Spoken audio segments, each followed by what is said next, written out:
Welcome to the Growth Boss podcast, where we seek out the secrets to high-performing campaigns from some of the smartest marketers in the world. I'm your host, Jared Smith. Today, I have Thom Benny with me, and he's going to teach us how to write copy like the billion-dollar financial publisher, Agora. Thom, thanks for being here today. Pleasure, man. Awesome. So, Thom, for people who may not know you, can you give us kind of a quick little 60-second rundown of your background? Yes. So I've been a professional copywriter since about late 2011, I would say. I've always been a writer. And at some point in my career, I decided I'd also like to be a writer who makes money. So very quickly fell into copywriting. I did a couple of years of pretty surface level kind of content writing at a web design agency in Australia. And then I had the great fortune to get picked up by the mothership of direct response advertising that is Agora. Yeah. And I mean, I won't say I didn't look back, because I have looked back several times. That's it in a nutshell. And I've been selling things with words on the internet in one way or another ever since. I'm a co-founder of a startup. I now run my own little consulting business, teaching people about writing copy. So yeah, that's pretty much it in a nutshell. Okay. I want to dive into some of the basics of copy before we dive into more of the advanced tactics. But you said you didn't want to look back, but you have looked back a couple times. What do you mean by that? What was it about Agora that makes you look back? Well, what it was at the time, I joined Agora as a trainee financial copywriter.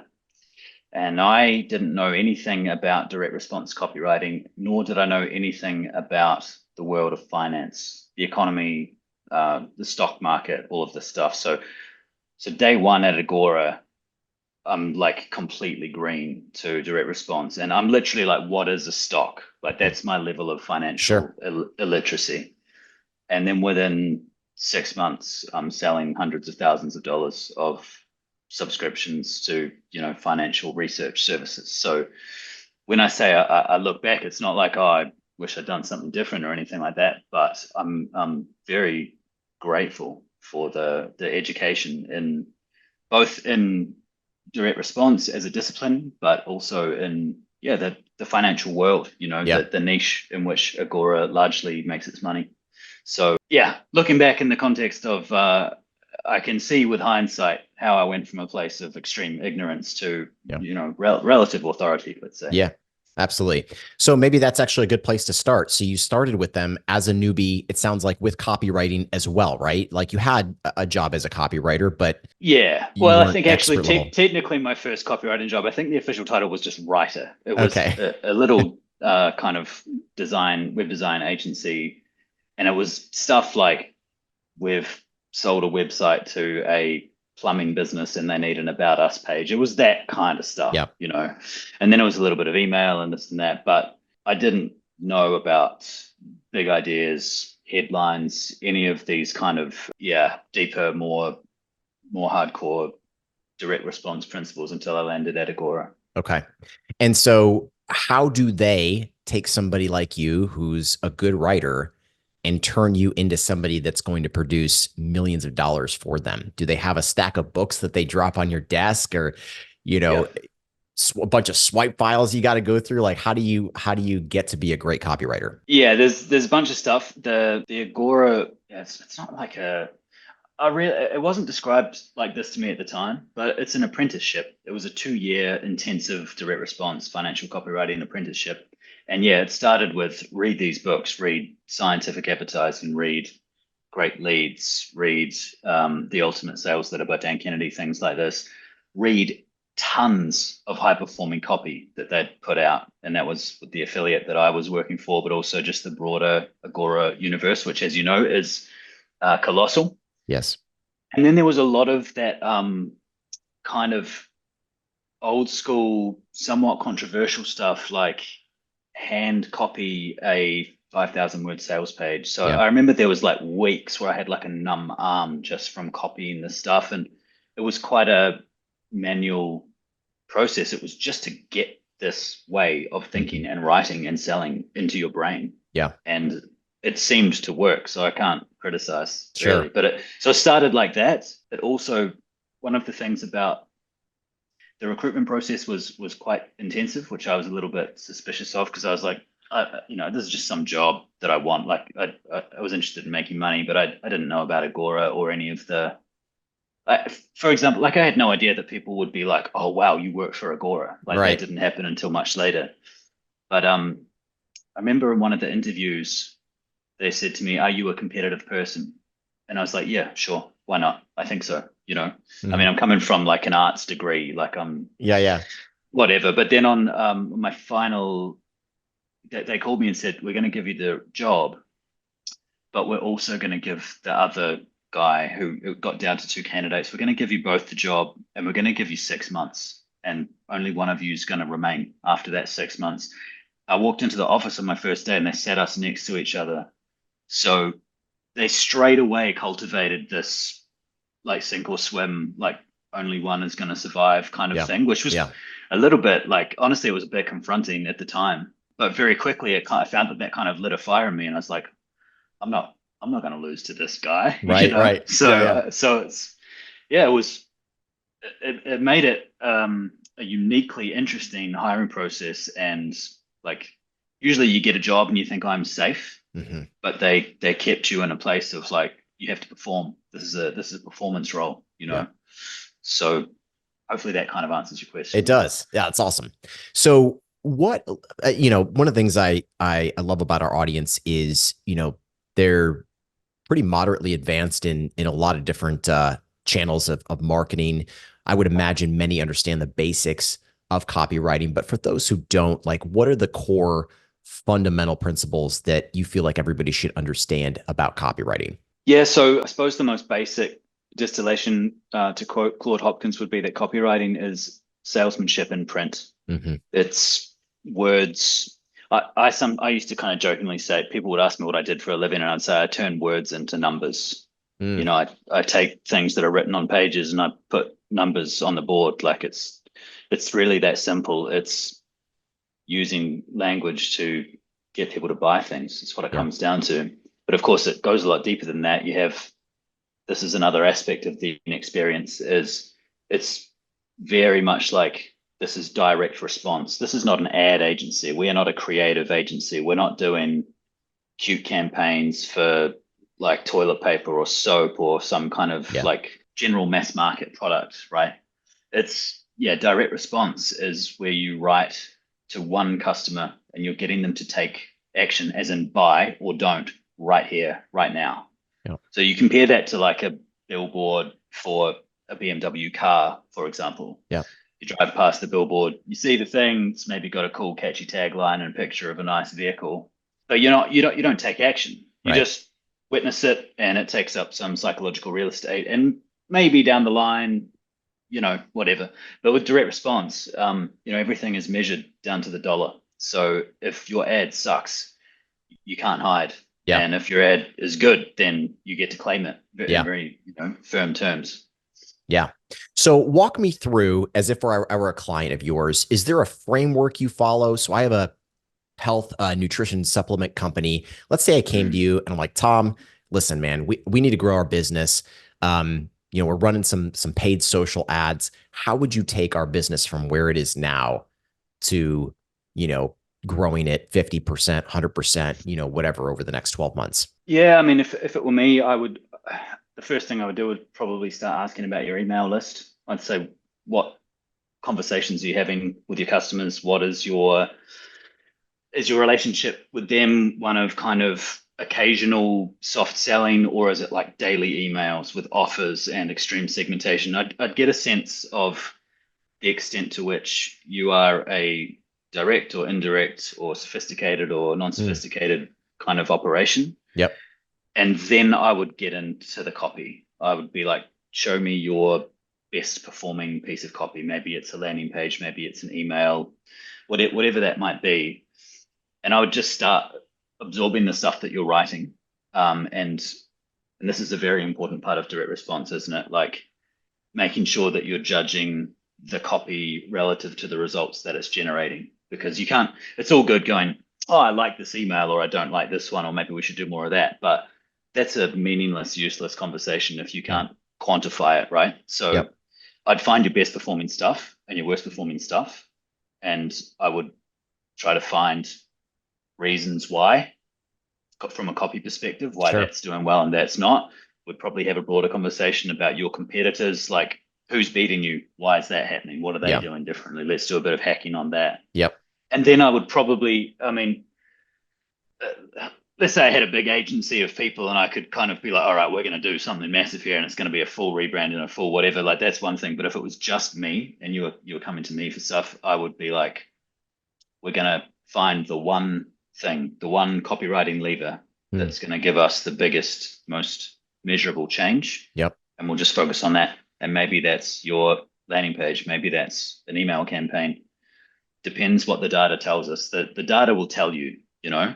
Yeah. People say success leaves clues. So does failure. Yeah. You Yeah. know, so it's almost a bit of a forensic exercise, I would say. And once you've got enough evidence, then you can quite logically and clearly say, I think this is the thing that we need to try. Yeah. And then we'd try it, we'd put that to market. It'll either do really well or not. And then we review those results and we just kind of go on. Iterate from there. And ideally, it kills straight out of the gate. And you're like, sweet, I'm going to give you rev share and we're going to make tons of money together and Right. fairy tale ending. Yeah, exactly. So how do you go about finding that one lever, and how does that compare to, I've read a book by a guy named Todd Brown called The Big Idea, and I believe he's from Agora as well. Is the big idea the same as kind of the one main lever that you're looking for, or are they two different things? Yeah, they're different things. Like what I'm talking about, I suppose, is like just an example of like how I would kind of operationally approach a project like that. But the big idea is deep water to get into. I was speaking to some people about this earlier today. And for example, I'm not sure if you're familiar with Claude Hopkins' ad for Pepsodent, I think. No, I don't remember that one. So back 100 years or so ago, nobody used to brush their teeth.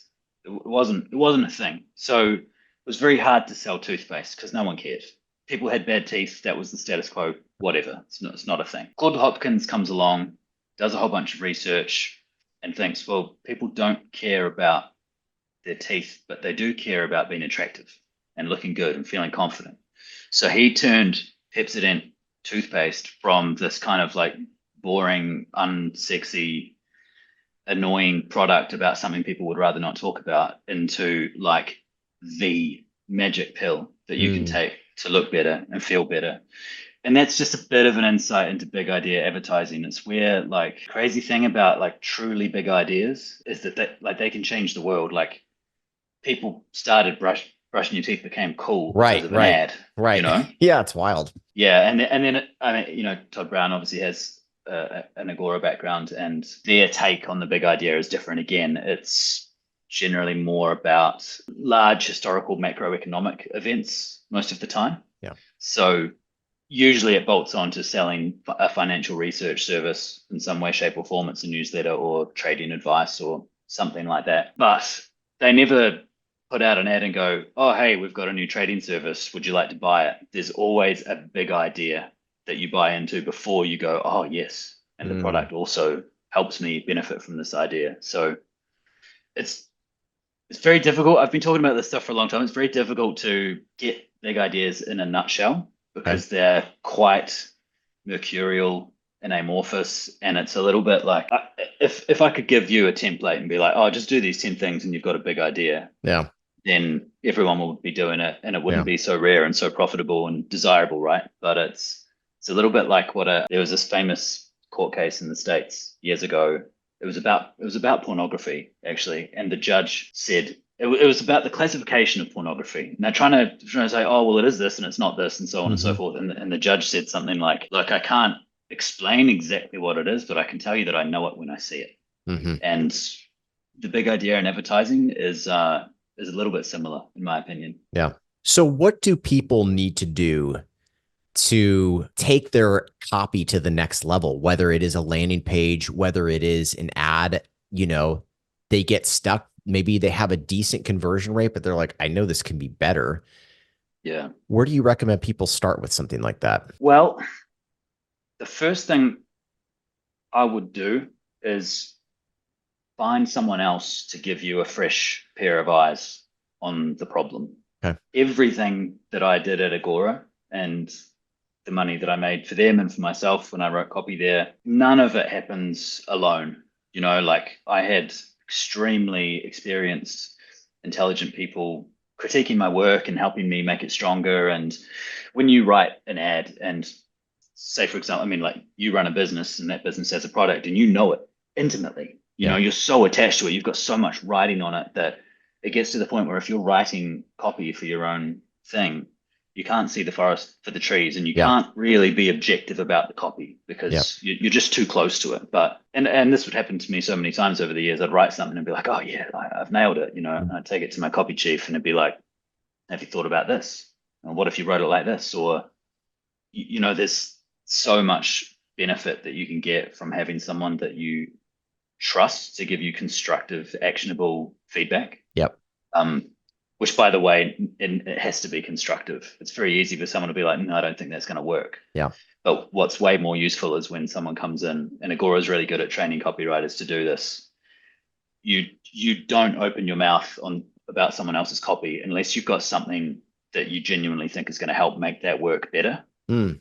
And then it's like, I'm not going to point out a problem unless I've got a solution that I can hand to you. Yeah. So yeah, find someone else basically would be my advice. If you can't, if it's just you, it sort of depends on the format. But if we're talking about a landing page or a sales page, for example, always start with the headline. Yeah. Go and look at the headline and think, okay, if I'd never seen this before and I read this, would I keep reading? Like, in all honesty, would this really stop me in my tracks and Mm. demand that I read on? Um, Once you write a headline for a page, very easy to become attached to it. And you think, oh, that's the only way that can be. Yeah. And this would almost blow my mind. I'd go into these copy meetings with guys that have been doing it a lot longer than I had. And they would just be like, oh, what about this? What about this? What about this? And I'd walk out with like 10 new headline ideas for a product that I was convinced I was, you know, I was just, but I'd gotten to that tunnel vision state. Yeah. And you're like, wow, like they can just step out of the forest, you know, and Yeah. you get to a point if you do copywriting intensively for long enough, you get to the point where you can kind of put yourself in that state where you can like dissociate from your own work Yep. and you can step back and be like, okay, I've never seen this before. What do I really feel? What is this triggering? You sort of have to listen to your instinctive responses as a buyer, I think. Yes. So yeah, get somebody else, get someone maybe who has a fresh take, fresh pair of eyes, maybe an angle on it that you don't have yourself. Yep. And if you don't have access to that person, look at the headline and challenge yourself to selective amnesia. I've never seen this before. Mm. Would this make me buy? What else? What could be better? What would I rather see? What's a different way into this sales conversation? Yeah. So let's talk about the headlines a little bit, because I believe it was Ogilvy who said, you know, when you've written your headline, what is it, 70 or 80% of your advertising has already been spent, because, Yep. you know, if you don't write a good headline, obviously nobody's going to read the first sentence after the headline. So Yep. it's imperative that it's important.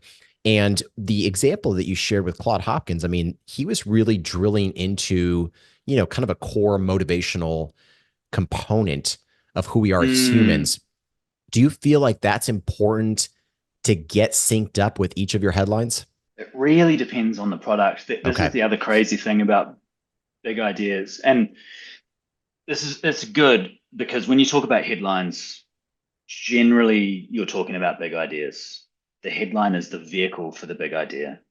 And there's so many different breeds of them. It's like going out into the wilderness. You know, there's all these different creatures and they live in all these different ways. And there are things that they share, but maybe to push that analogy like stupidly far, it's like fish live in the world and so do like elephants, but only one of those things can breathe underwater. You know, it's a very diverse space.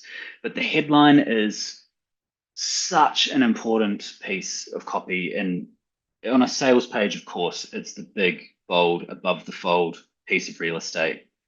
People make that, I think, was it Ogilvy as well, said something like, you've got about 3 seconds or like Mm-hmm. 2.8 seconds or something. The human brain decides. Is this worth my time? Is this Yep. worth my attention or not? So fast. It's faster now, I'm sure, with this day and Exactly. age. Yeah. Oh, exactly. So by that logic, like it's more important than ever to have a good headline that grabs Mhm. that attention and demands that they continue reading. Yeah, I think it's 80 cents out of your advertising dollar. His rationale That's is what that it if you is. don't get the headline right, the rest of the copy is dead in the water. So Yep. what's the point in doing a 5,000 word sales letter if your headline sucks? Yep. Yeah. How do you write headlines? Well, this is straight from the Agora copywriting world. A good test of a headline is that it will be urgent, unique, useful, and ultra specific. I call that the 4 U's. I don't call it that. We all call it that. Okay. A headline doesn't have to be all of those things, but you will find that a lot of the time, an effective direct response headline will hit most of those things. Hmm. It'll feel real. It'll feel like, oh, I've never seen anything like this before. It'll feel like, oh, this is really helpful for me.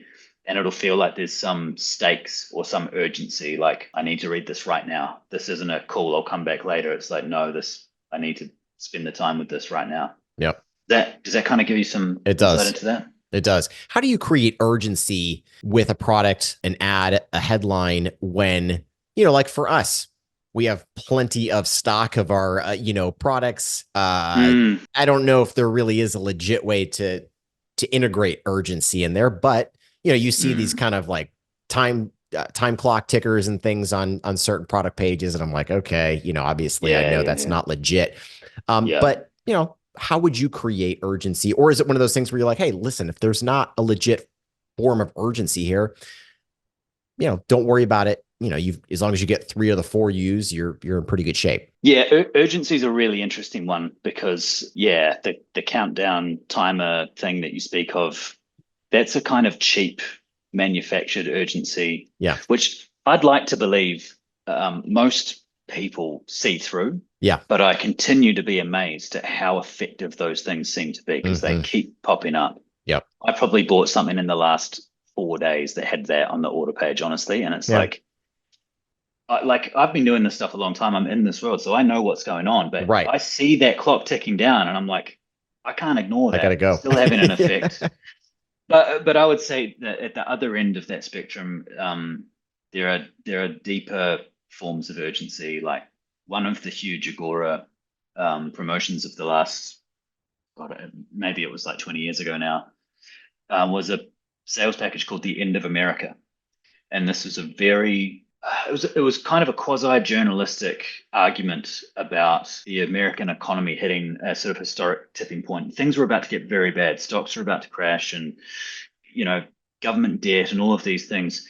But the big idea, the end of America, sort of has an intrinsic implied urgency built into it. You don't need a countdown timer. It's like, I mean, you could do a version of that where it's like on September 25th, America ends at midnight. Just click here to see why. Something like that. But that would be kind of cheapening what's actually a very intriguing idea. If you're open to exploring that idea and you read that headline, you're like, wow, I'm probably gonna want to read this now. Like if that ran in the New York Times or the Wall Street Journal, for example, you'd be like, I'm clicking that. That's big. That's big news. Yeah, that makes sense. So what else?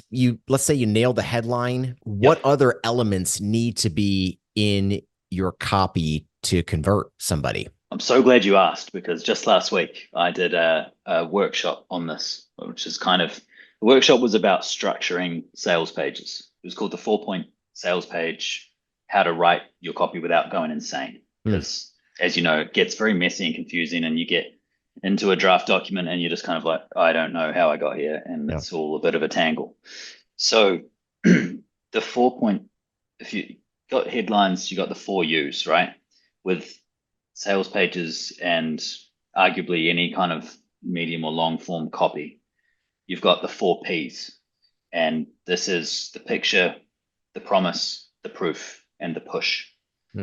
I would argue that those 4 things are like they're the 4 pillars that need to be in any piece of direct response advertising. Again, you're not going to look for these things on the BMW billboard that you drove past on the freeway. But in a piece of sales copy such as I write, Yeah, you need to be able to. So the picture is like you need to paint a vivid picture of what life is going to look like for your customer if they buy. Hmm.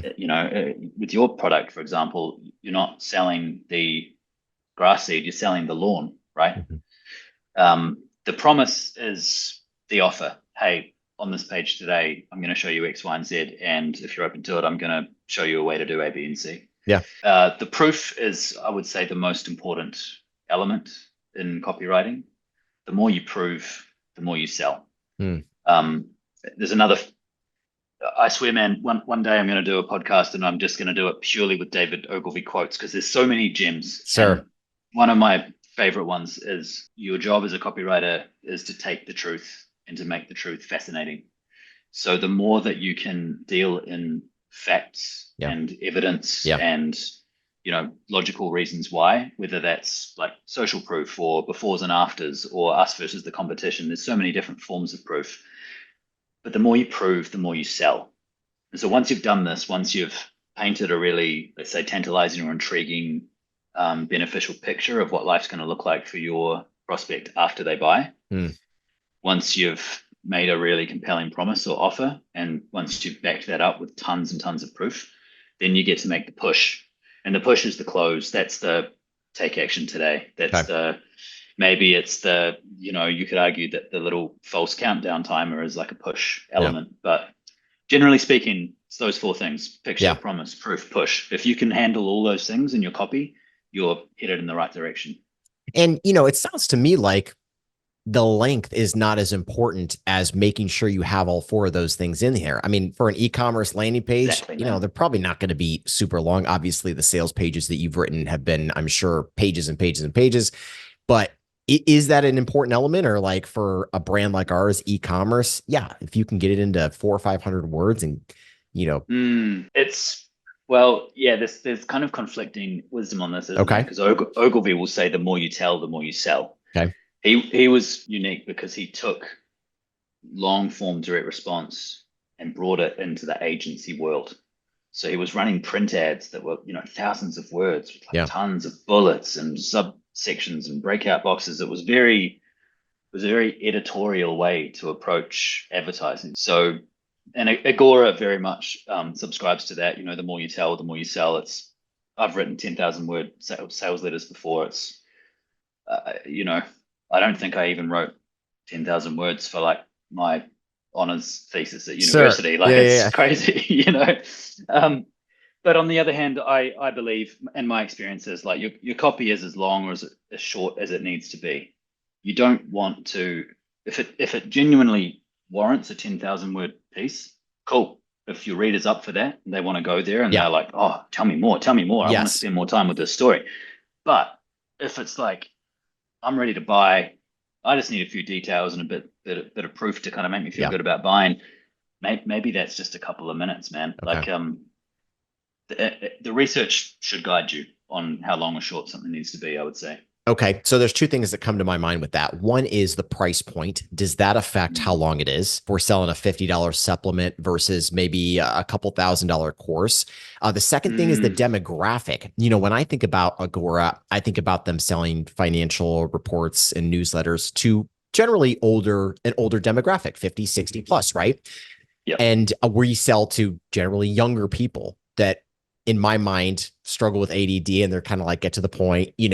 Does that make a difference or not so much? Yeah. So I mean, demographics and pricing, that's kind of a bit of a rabbit hole to get into as well. But I've sold stuff like I've sold some high ticket stuff for like 8 grand a pop, and it was like two pages. It was like a 2 page upsell to this other thing, and everything that had gone before in the funnel and the campaign, and like how we built up to that meant that that's all it needed to be. We don't need some massive thing. So price is part of it. I'd say prior knowledge is probably a more important factor than like the age of the person that you're writing to, because let's face it, like Agora might write long form stuff for high ticket products to an older demographic, but at the same time, there's a lot of people in that demographic that will like give their credit card details to a stranger over the phone. Yeah, fair So enough. I think it's more about prior knowledge. It's about how much trust and goodwill do you need to establish with someone before they feel good about taking action? That's a great And point. that's extremely Yeah, nuanced and case by case, isn't it? it is. But at the same time, it makes sense. It's, again, kind of going back to our newsletter. uh, Anybody on a newsletter probably has an established relationship with us. They bought from us a couple of times. We could just be like, hey, we've got a new product, click below. And, depending on how much trust we've built up, that may be all that's required because they're like, hey, we love these guys. We love everything they come out with. Yeah, Whereas yeah. somebody who doesn't have that is going to be like, hey, you need to sell me a little bit. Like, what is this? Like, what does it do for me? So Yeah, yeah, it's a big difference when you're like the stranger in someone's inbox for the first time versus like I bought some stuff from the great Frank Kern last year, and it's crazy that it took me that long to buy from him because I've been aware of him for a long time, and he's got some incredible stuff that's been immensely valuable to me in my career. So by the time this particular offer reached me, I didn't need to. I was like, it was like my brain was almost like, I can't believe it's taking me this long to buy from you, you know? So I was like, just take me to the link. I know who you are. I know what yeah, you do. I yeah, totally believe in it. And yeah, I'm there. I want to ask you something about yeah. your newsletter. Is your newsletter about the product or is it about a big idea that contains the product? What do you write about? What works best? It's well, so we write more about the product category that we're in. What Okay. we'd like to do is we'd like to get to a point where we're talking broadly about health and the health issues that our prospects care about, whether Yep. we sell that product or not, just to have that established relationship. But that's not where we're at. Right now, we Okay. talk more broadly about the product category, which is the CBD cannabis space, and Yep. less about, hey, let's just talk about what our demographic probably wants to know, which may be hormones, it may be cognitive function, it may be a lot of different things. So that's Yep. just kind of where we've been. When you say, "Oh, we're not there yet," what do you feels like stopping you from just writing that, going straight and be like, "No, this is what we write about. This is what we believe in." I think the big thing is it's just easier to talk about what we know, and we've got to pull Yep. in other people to talk about hormones and stuff that's not necessarily in our wheelhouse. It feels like a bigger step for us. That's really interesting to hear you say that. So I'm going to turn that into a question for Okay. myself, which I'll now answer. Yeah. And this is something that goes back to like, remember I said I joined Agora and I was like completely green to direct response and also completely financially illiterate. I mean, I knew how to like not run out of money, but beyond that, I didn't know about investing or the economy or anything. The way that they educate copywriters, a lot of it is to do with like domain knowledge, accelerated, specialized domain knowledge.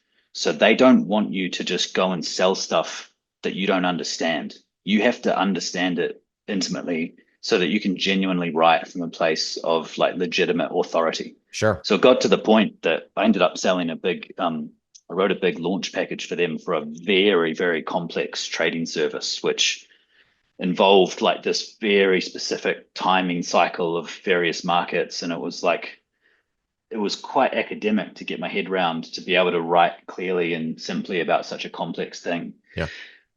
But what you're saying is like, oh, almost we don't feel like we have the authority to go and be that voice. But Correct.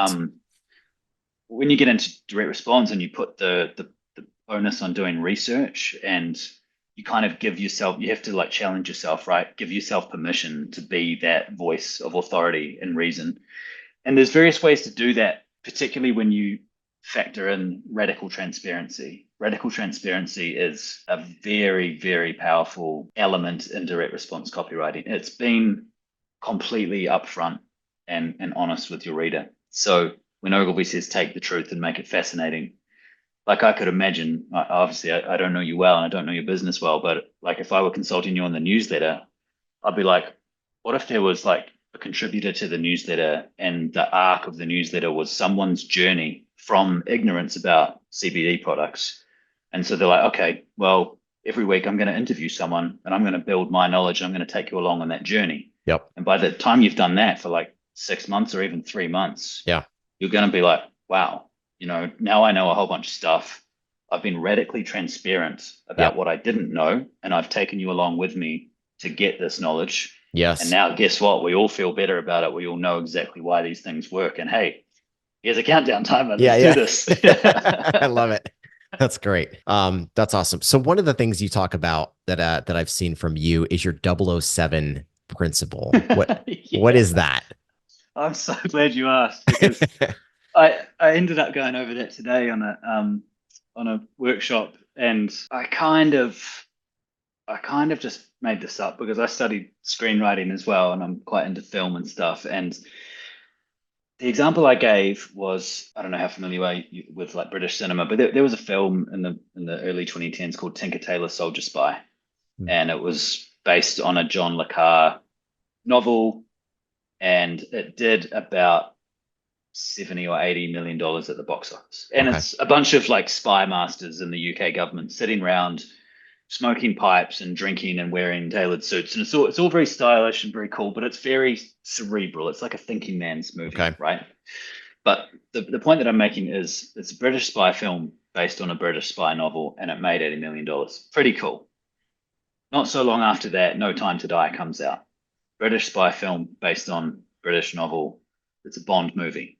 And that thing did like $700 million Yeah. at the box office because it is packed with action. Yeah. You go to any James Bond film, particularly after like the year 2000, Yeah. and straight away, like the first shot of the first scene, you're like, oh my God, this is crazy. And I'm Yeah. so into this and I have to know what happens next. Hmm. Would I Kind of keep edge of reading? seat type of, yeah.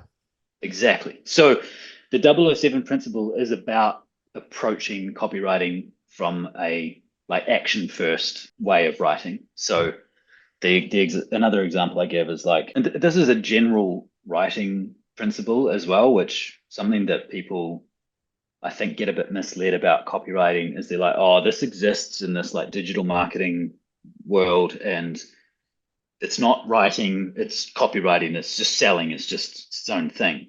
But the best copywriters that I've met and worked with and learned from, they're all great writers, Mm. you know, like anything, like even like some of the emails that my bosses would send around to the team while I was like at Agora. I'm like, this is a masterpiece. This is so well written. It's so like funny or insightful, or it's just like got me hooked. Got to remember that like most of the word copywriting is the word writing, you know? So anyway, the 007 principle in action would be if I said to you, like, hey, Jared, I was like walking down the street last week and I was drinking my coffee and the sun was shining and the birds were chirping and blah, blah, blah, blah, blah. Yeah. But then I saw this woman get hit by a car, Yeah. you know? So if I told you that versus if I said, dude, I just saw someone get hit by a car, you won't believe what the driver did. Right. You know what version of that story you want to Absolutely. continue Yeah. listening to, right? So that's I'm still working on refining this, but Okay. that's my clumsy 007 theory. I love it. So, one of my favorite questions to ask our guests is, what do you feel like the top 1% of your copy does that 99% doesn't? Or what do you feel like, with your background at Agora, what did their top 1% of copy have in common? What set up the 1% of the 1%, like the top performing stuff? What made it unique? What was the secret sauce in that other copy didn't have? Yeah, so this is a little bit of a cop out of an answer, but there is this, like when we were talking earlier about big ideas and how there's this kind of mercurial quality to them. Yeah. And it's difficult to define them in a rigid way, but you Yeah. know it when you see it. The highest performing stuff that I saw just has something that nothing else has. One of Ogilvy's definitions of a big idea, I think, is did it make you gasp when you first saw it? Did it really make you go like, oh my God? And for a lot of people, and the results bore this out. That End of America package, it really struck a nerve. Yeah. That headline in itself, It's good. It's a good headline. Yeah. it is, man. I mean, you could run that today. Yeah, you Like could. there's this kind of Bermuda Triangle zone where the copywriter, between all the research and all the principles and all the frameworks and all the results of previous work, sometimes there's just something. There's something magic. about Yeah. a piece of work. Yeah, it's difficult to pinpoint and it's difficult to replicate, but you observe it in the results, and that's the beautiful thing about direct response, dude. I've put out copy sometimes and I've been like, this is great. This is going to kill. I know it's going to kill. Yeah. And then it bombs. And you're like, okay, that was humbling. I need to look into this and try to understand this. But by the same token, I've put out stuff and I'm like, yeah, whatever. Like I'm almost just like getting this clear because I know this is a dud, so I can get on to the next thing. Sure. And it's like boom, and just blows up, and you're like, okay. So there's always this part of the picture that is obscure to you. There's a blind spot. Yeah. And you have to, it can be very frustrating, but that's also kind of one of the most exciting things about this work, I would Yeah. say. I would agree with you. So for somebody who's looking to up their knowledge in the copywriting realm, maybe they're an SEO like me and they're like, hey, I need to get better at copywriting just because it's important. What's like one book or one course or one thing that you're like, hey, if you're not a copywriter, but you do want to improve your copy, what would you recommend? Well, I usually say Ogilvy on advertising, but I say that as a copy nerd, you know. Yeah, So yeah, that's very much like you've read it. It's like yeah. it's largely autobiographical, and like Yes. there's a lot of stuff you can take away, but it's also kind of like just get a bit of an insight inside this crazy life. Yes. But before that is Claude Hopkins' Scientific Advertising, Okay. and that is like a no ego, no BS, all research, all results guide to why he wrote ads the way that he did. It's extremely demonstrative. It's not like I think you were saying at the top of this call. You know, there's a lot of hype in this space. There's a lot of people that like to talk about copy like it's some magic show, and you're not going to get to see the trick that's Yeah. behind the performance. Claude Hopkins, like, he'll take you behind the curtain, be like, this is what makes the world tick. This is how people think. This is what people buy, why they buy. You know, this is a guy who made like, I think he made the equivalent of like $6 million a year in salary as an agency copywriter. Wow. Like just because someone was like, I need to sell some toothpaste, Right. you know? And Yeah, he's yeah, like, okay, this is how much it's going to cost because we're literally going to change the world. yeah. So Claude Hopkins' Scientific Advertising is short. It's no fluff. I can wholeheartedly guarantee that even if you've never touched copy before, you'll be a smarter person and business person Yeah. for it. Okay, fantastic. And for those who want to connect with you, what's the best way for people to do that? There's loads of ways, but probably starts with my Twitter X Okay. profile. You can get on my email list. I write about this stuff regularly on there. Occasionally, I hold workshops and consult to people, but I post about this stuff every day because, like I say, I'm a nerd about it. So that's the easy way to do it. I love it. Well, thank you so much for being on the show. Pleasure, man. Thanks for having me.